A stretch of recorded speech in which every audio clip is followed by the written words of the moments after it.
Hey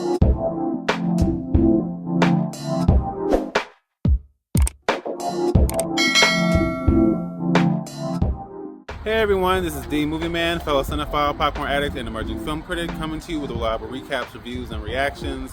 I hope everyone is enjoying their Christmas, post-Christmas holiday. As for me, the holiday blues have been yanking me around quite a bit. But I wanted to at least, we're getting to the end of 2025 and going into 2026, and there are certain films I still have not seen. Marty Supreme is one of those films. It's directed by Josh Safdie and starring Timothée Chalamet, Gwyneth Paltrow, Odessa Azion, Kevin O'Leary, and many more. This is loosely based on a true story. And I think the best thing I can say about this film is that Timothée Chalamet, or Timothée Chalamet Ding Dong, as one of my friends once said, I think his performance is top tier. It's masterful. It's all the things that you would want in an Oscar-worthy performance. It is all of those things. It is. I think the supporting cast is memorable.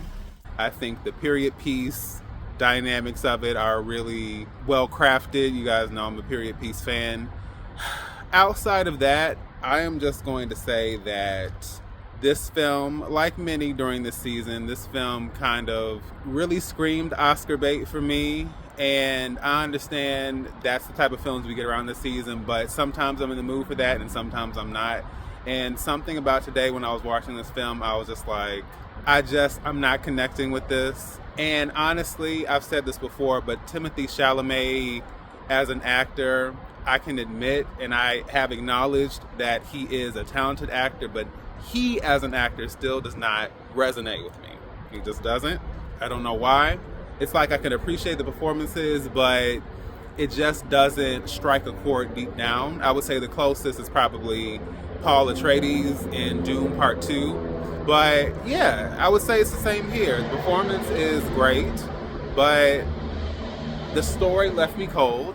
I think the problem is once I realized this was Josh Safdie, then I knew that what I was thinking during the film wasn't just out of nowhere. This very much gave me old school 1950s Uncut Gems.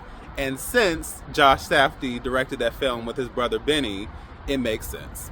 It just was kind of like the hijinks going from one, escalating. The situation is a mess here. Now we go from this to this to this. And I was just like, this feels so familiar. And it's because of Uncut Gems. This to me was just basically Uncut Gems again, with the narrative of the ping pong and the main character and all of that. But that was pretty much it.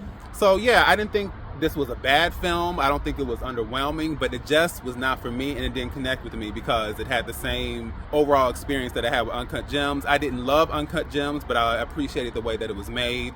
And I think it's the same issue here. I think maybe if I was able to appreciate the story with an emotional core that I could, connect to, then okay. But with that, and considering the fact that this is one of those amoral stories where it's horrible people doing horrible things, I understand that, I can appreciate that, but for me, it didn't really do much for me. Another 2-hour and 30-minute film that worked my nerves and that I was honestly ready to be over about an hour in.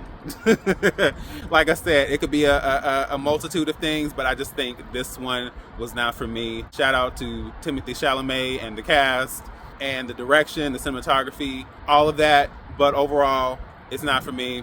I gave it a shot. I got up early, and now it's time to go home and edit this and get on to the next film to close this year out. So without further ado, this is D Movie Man signing off, and I'll see you with the movie.